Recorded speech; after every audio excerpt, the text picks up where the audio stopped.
Imagine Jurassic Park, but without the Oscar-winning dinosaurs. Or Terminator 2, without the liquid metal assassin from the future. Visual effects have been an integral part of filmmaking since the very beginning of the art form. But with the unprecedented rate of technological progress and the increasing use of AI, where will the industry go from here? I'm Tomasz Koper, and this is Connected on TaiwanPlus.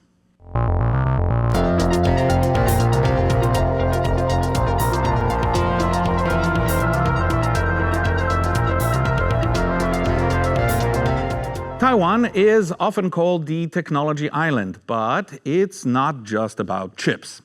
Christopher Chen, the executive producer and senior VFX supervisor at Reno Studios, gives us this short introduction to two important Taiwanese contributors to world cinema. One thing that a lot of people is not aware of is that there are two Taiwanese, like Lincoln Hu from ILM. He was at ILM since From the Abyss, from James Cameron. He won the Oscar for developing a optical printer that's able to convert CGI images into the final film. And then you have Alex Ma that helped develop the stuff that was used on Avatar and Planet of the Apes. So Taiwanese people are very good in technology. You can watch the full version of our video feature on VFX in Taiwan on our YouTube channel and the TaiwanPlus website. And to discuss the technology and talent behind visual effects you can see on big and small screens, we welcome Brian Houlihan, the founder of 5am FX from Kaohsiung, and Chern, award-winning filmmaker, joining us from Taipei. Jay, I'm going to start with you. I did mention Jurassic Park and Terminator 2, which probably aged me to a lot of our audiences. But can you give us a sense of the importance of visual effects to filmmaking? Do current tools make the job of a director or a producer easier or more complex? Well, I mean, I feel like visual effects, even before computer animation was always very important in filmmaking. Maybe it was more practical effects, but once I think computer-generated images have been a part of especially Hollywood films, like once Jurassic Park and Terminator 2, the films you mentioned, came out, they really revolutionized the ability for whether it's the directors or the writers to come up with concepts that would be very difficult to create otherwise. I mean, for example, Avatar, for it to be able to create a whole world on another world without even like shooting the actual images of, they don't have to create like full sets. They can do everything in the computer now. So I think it really expands the creative opportunities for filmmakers and storytellers. So, but at the same time, it makes it difficult in a sense of how do you incorporate it in the live action filmmaking to make it believable, because at the end of the day, it is not animation. So there is a difference between, animated films and then visual effects, even though a lot of the tools are similar. Well, speaking of integrating VFX into the movie production pipeline, where should filmmakers and producers start thinking of visual effects? I imagine bringing them in post-production is a bit too late for most projects. As a visual effects producer and supervisor that's done many of these different kind of productions, I always suggest you should have some kind of visual effects post-production person involved from the very beginning. And what I found is many directors, many producers are scared to do that. A lot of it comes down to money. They're like, we can't afford to have this kind of person involved. But I would always say it saves a lot of money when you have someone like me, like Jay, or anyone involved in visual effects, to have them on board early. And when I say early, like early script stage, even just talking about ideas of what a director might want to be doing for like what are they thinking. So having them early on will save a lot of money. Well, I wanna stay with you here for a little bit. So your studio works mainly with foreign productions. So why did you decide to open it in Kaohsiung in Taiwan? My wife is Taiwanese, and she's born and raised in Kaohsiung, but she's lived in New York City for 30 years. This is where I met her. We lived together for a long time there. And during the height of COVID, I think a really big missed opportunity in Taiwan was during the height of COVID, there was some fabulous directors, producers all here in Taiwan. And we were one of the families that came. We came during the height of COVID. New York City was hit extremely hard with COVID.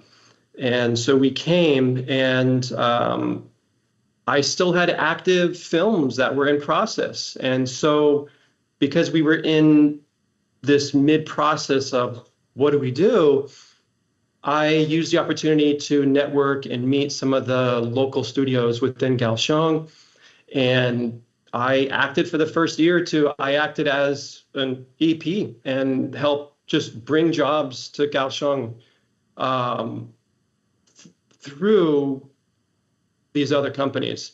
And it was only until recently that we started New Moon Studios, which is a proper visual effects boutique within Kaohsiung, specializing in live action visual effects, but with the pivot to Western studios. And it's mostly because that's where my connection is.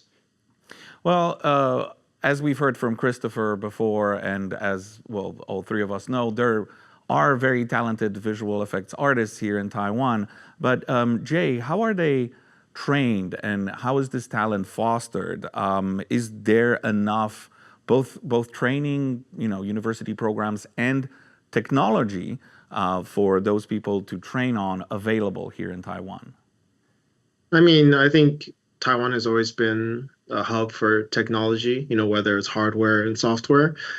I think it's the choice of the younger generation if they feel like this is a good enough market to get into. I think at least over the last couple of years, there have been a couple of Hollywood films, big Hollywood films that have shot in Taiwan, whether it's Ang Lee's Life of Pi, a lot of visual effects shot in Taichung, a lot of visual effects, I guess, supervisors, were here, working on it. So a lot of the assistants eventually went to go work in the States.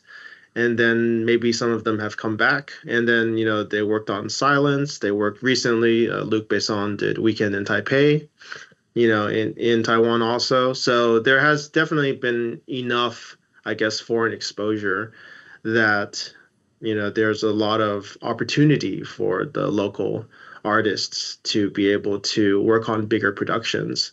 But as far as, local productions being able to use a lot of visual effects, there hasn't been, a gigantic visual effects film that has come out of Taiwan locally that is like a Jurassic Park. Or I think because Taiwan is a smaller market, so the films have lower budgets that I guess producers and directors would be not that willing to try to make. Well, we'll dig into the budgets a little later in the program, but Brian, from your experience, are there more barriers here for young aspiring artists to enter the industry compared to, for example, New York? And what kind of obstacles do they run into? Is it the expensive software, the network that's not really as strong here? Well, I will just start off by saying one of the main softwares that a visual effects artist will use is the Foundry's Nuke. And that software, just in the bare bone entry level, I'm going to start a film, that one is about 3,000 USD, and it's an annual fee. And then you go up to the next level, 7,000, which is like you want to incorporate 3D, That one's close to 7,000 USD. And then if you want to add editorial into the mix, that one's close to 11,000 USD. So the entry barrier just on software alone can be quite expensive. So this is where, when I do talk to young people, I try to express, you really need to get hands-on experience at any studio that offers this software, because that's a great way to get in, entry level, just learn the software and either move on or use that opportunity to grow. So I think the first thing is finding out access to the softwares. And I just named one of them. I mean, there's a lot of software out there. But as far as industry standard visual effects is concerned, Nuke is hands down the software you have to use. So speaking of software, speaking of technology, AI is the talk of the town, not just in this industry, but really across the board. Now, the stuff that we can see online, the stuff that pops up on our social media feeds, still looks a little janky, you know, a little too many fingers maybe. But the progress that we've seen over the last 3 years has been staggering. So, Brian, what does that mean for the VFX industry? Is that going to have an impact? I will just say, from a smaller view, there's a lot of doom and gloom with AI. There's a lot of which is understandable. There's already visual effects jobs that have just completely disappeared. But if we take a step back and see where AI is going, AI cannot be successful without a visual person, without an artist controlling it. So AI is still in its infancy stage, I believe. But when you include visual effects, how is it included within visual effects? There's a lot as far as the tools, what it can do to help productions save money, maybe speed up the process in certain aspects. So when you think of it as a tool, and if you have an artist using that tool, that's going to just explode. It's going to help productions just greenlight a lot more at a higher frequency. But we're at this infancy stage right now where nobody really knows what's going to happen, how to utilize it. So I think you're going to start seeing, even within the next few months, visual effects companies, tech companies coming out with more and more useful tools. And I just say that because right now, the AI that we're seeing, the issue right now that it's not really usable in filmmaking right now is the customization, the user interface to be able to really use it. But it's growing very fast. It's moving very fast. So it's one of those things I think everyone should just be aware of and know that it's changing. Well, Jay, from your perspective as a filmmaker, are you using AI? Are you tempted to use AI? Are you more excited, more scared about what it will bring to the industry? I mean, for me, it's, of course, I've used it just to know what the capabilities are. But as Brian has just mentioned, for the normal audience, what they think of AI right now is like, you know, a ChatGPT or, you know, the DALL-E or Open Sora that creates images or creates video. And